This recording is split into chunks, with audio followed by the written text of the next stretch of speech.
Disclaimer. This video is for entertainment purposes only. Do not attempt this at home. Vitiated how to will not be responsible because you decided to be a cheap ass and not hire a professional. On with the show.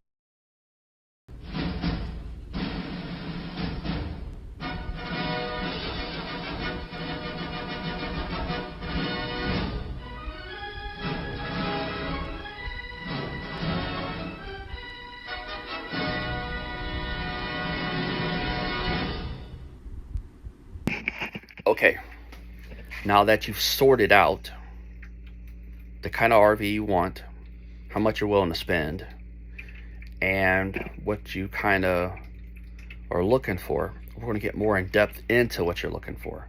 This one's going to be about looking for water damage.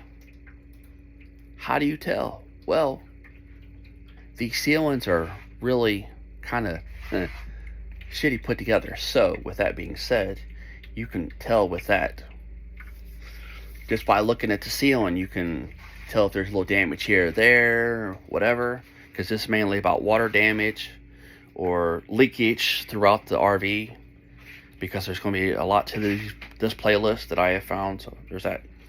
So you just kind of look around, and if there is some, you'll always find it around the AC units, because that's some of the notorious places it leaks. Then you got it around your vents. That vent there, they leak. And then your slides, because you can always find there's damage there because of the seals outside, or if it doesn't seal properly, like mine seals really good, but some of them don't.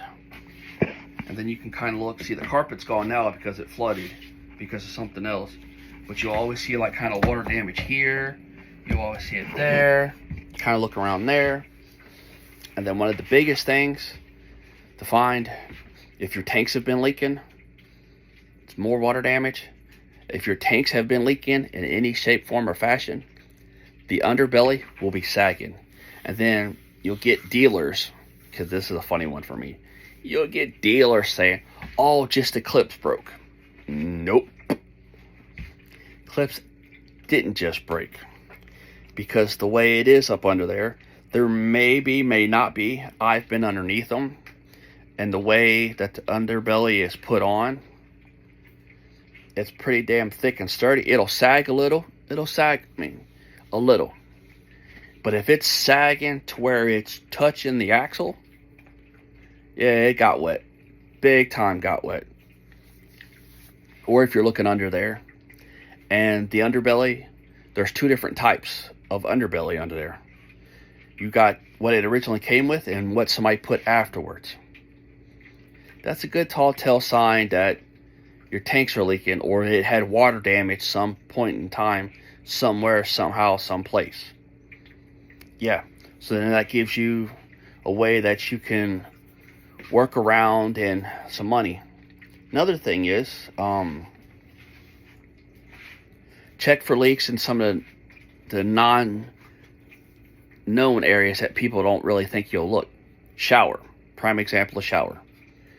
Because underneath there, these floors, well, in mine, so I assumed that whole year, they're 1/2-inch OSB board. It's exactly what it is. It's not plywood. It's 1/2-inch OSB board. And then the shower is some flimsy-ass little plastic thing that's flimsy as hell. And from getting in and out of the shower so much, you're going to step on it and bounce on it, and then that's going to push the drain to do this. And it's black ABS plastic, so it breaks pretty easy. So what you're going to want to do, yeah, I know people may or may not let you do this, but look, if you're spending $50,000 on something, you better look at it, because the inspectors probably ain't going to look at it.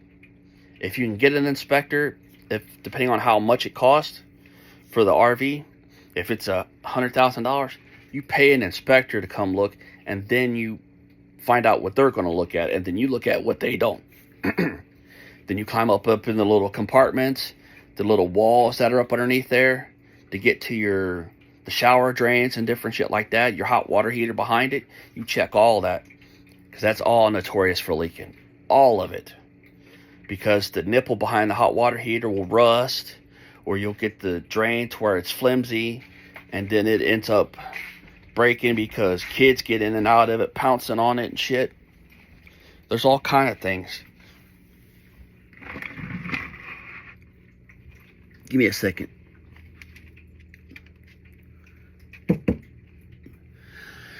There's all kind of different things like that leaks. Check under the sink, because you got things like that. But just when you hook it up to water and everything, you're going to see the different little things that will start leaking. Slides are the other biggest things. That's the real biggest thing, because the slides don't connect together when you open them all the way. So you need to look around them, make sure they seal good. If they don't seal good, there's a problem. There's a good reason why. And also another thing is, if you come up to someone that's got an RV, the travel trailer, and it's jacked up really high, then there's quite possibly a leak somewhere. Because yeah, you're going to have it kind of leveled a little bit, but high enough above to where you can get into it to pull it. But if they got it really high, then there's probably something there too. So just look around. If any of the soft spots on the floors, it's probably from water damage sometime or another. Look around the door, the windows, because there was a bunch of them I seen. Because these clowns thought they were slick. Around the windows leaked. It's nuts. So don't trust anybody for what they got to say. So that's the end on the leakage. Next will be rodents.